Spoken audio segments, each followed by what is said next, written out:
I had always been the rational type, preferring the comfort of logic and reason over the tales of ghosts and supernatural lore that some of my peers were fond of. So, when I rented the old house for my final year at the university, the legends attached to it were the last thing on my mind. The house's age, with over 2 centuries under its belt, only added to its charm in my eyes. The first few days were uneventful. I busied myself with setting up my space, acclimating to the moans and groans of the old wood and brick.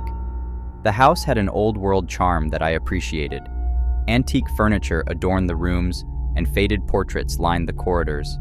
Every corner seemed to whisper tales from the past. One evening, feeling the weight of loneliness, I decided to indulge in a movie. I curled up on the old, plush couch in the expansive living room, the dim glow of the chandelier above adding to the film's atmosphere.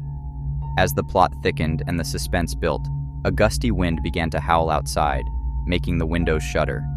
I increased the volume to counteract the interference, trying to lose myself in the narrative once more.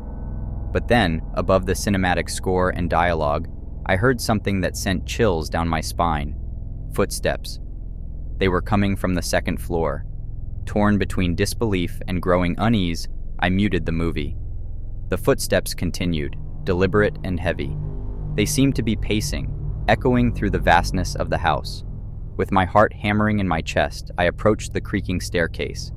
With every step, the sounds from above became clearer. I felt drawn to the source, even as every fiber of my being screamed at me to flee. The footsteps led me to a room at the end of the hallway. Before I could muster the courage to enter, the door slowly creaked open on its own. The room, bathed in pale moonlight, was empty.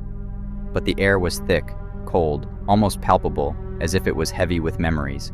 It was then that I heard it, a soft, chilling whisper that seemed to come from everywhere and nowhere all at once. "Stay." Panic overtook me. I raced downstairs, grabbing only my keys before locking the door behind me. I sought refuge at a friend's apartment for the night.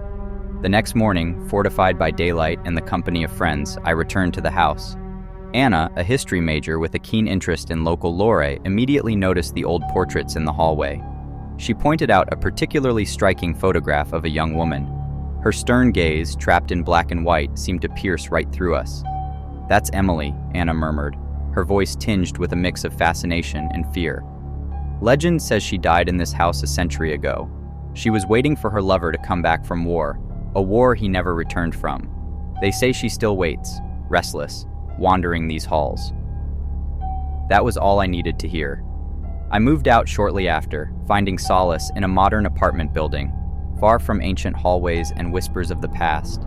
But even now, on quiet nights when the wind howls and the world around me grows silent, I can't help but think of Emily and wonder if she's still there, waiting, hoping for a return that will never come.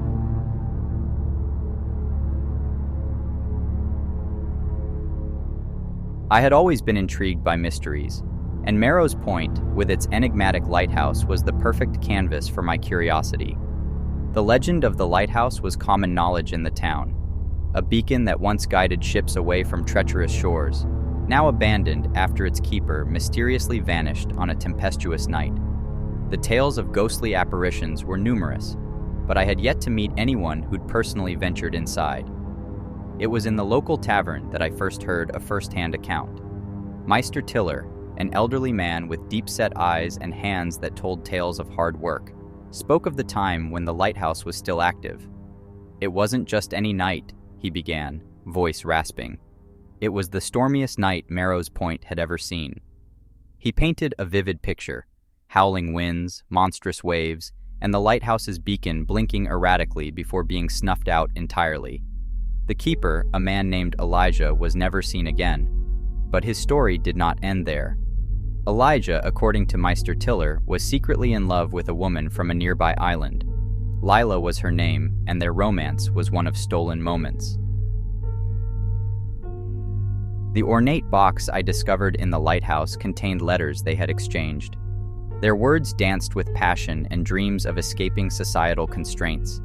They planned to elope on that stormy night, to meet at the lighthouse and navigate towards a new life together. Shivers ran down my spine as I recalled the ghostly dance I had witnessed. Was it a replay of their last moments, forever trapped in the lighthouse? Word of my discovery spread like wildfire through Merrow's Point. Locals began to share more tales, some of which spoke of hearing a woman's voice singing a mournful tune near the cliffs on moonlit nights. Many believed it was Lila's lament, calling out to her lost love. Driven to uncover more, I decided to spend a night at the lighthouse, hoping to once again witness the ethereal dance and perhaps communicate with the spirits. As night fell and the wind whispered secrets of the past, I heard it.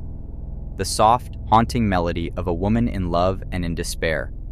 The ghostly figures appeared once more, dancing their endless waltz. But this time I called out, "Elijah! Lila!"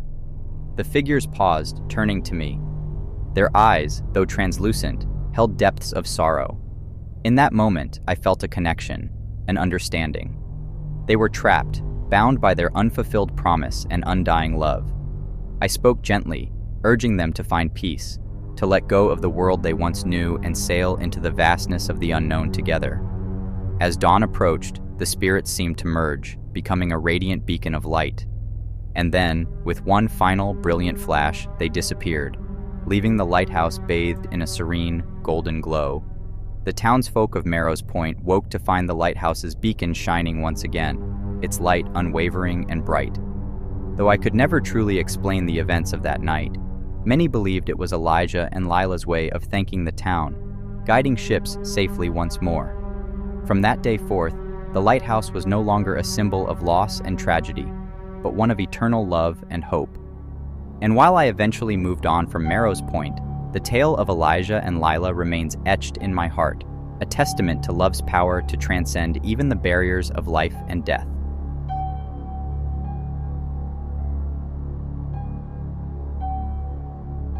Ever since I was a child, the woods behind my childhood home beckoned me with their silent allure.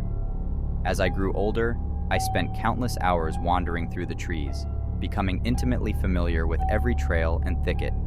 Yet, one fateful autumn day, the woods revealed a side to me I had never seen before. I remember setting out that morning with the intention of finding the old Thompson cabin, a rumored hidden relic of a bygone era. The morning air was crisp, filled with the scent of pine and decaying leaves. Birds serenaded me as I ventured deeper, my steps softened by the carpet of leaves beneath. Hours seemed to slip by effortlessly, but the cabin eluded me. My once familiar surroundings began to seem foreign. The tall pines blocked out the sun, casting an early twilight, and the woods began to take on an eerie silence. I tried retracing my steps, hoping to find a familiar landmark.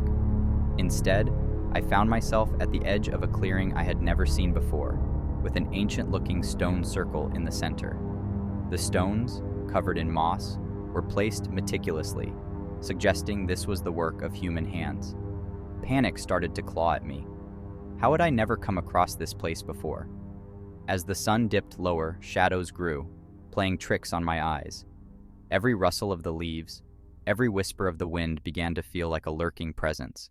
In my growing desperation, I decided to stay put, hoping someone would find me or that, come morning, I could find my way out. As night enveloped the woods, I nestled close to the stone circle, seeking whatever comfort it could offer. It was then that I heard it, a soft, haunting melody. Drawn to it, I cautiously followed the sound until I reached a stream. Illuminated by the moonlight was a figure playing a wooden flute. He looked up, his eyes ancient yet kind, and beckoned me closer. Lost in the music, I almost forgot my predicament. When the melody ended, he introduced himself as Eamon, the guardian of the woods. He told me tales of how these woods were a sanctuary for lost souls, a place of healing and rebirth. The stone circle, he said, was where travelers of old would come to find solace and guidance. Sensing my desperation, Eamon offered to guide me home. As we walked, the once intimidating woods transformed, revealing their true beauty. The path ahead became clear, bathed in the soft glow of fireflies. By dawn, we reached the edge of the woods, my home in sight. Gratitude welled up in me, but when I turned to thank Eamon, he had vanished. To this day, I often revisit the woods, not as a lost wanderer, but as a seeker of its mysteries.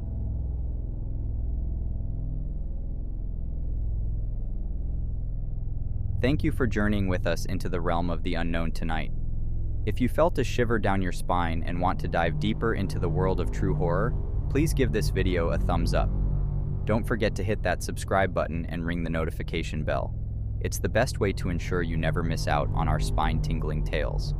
Until next time, remember, the scariest stories are the ones that are true.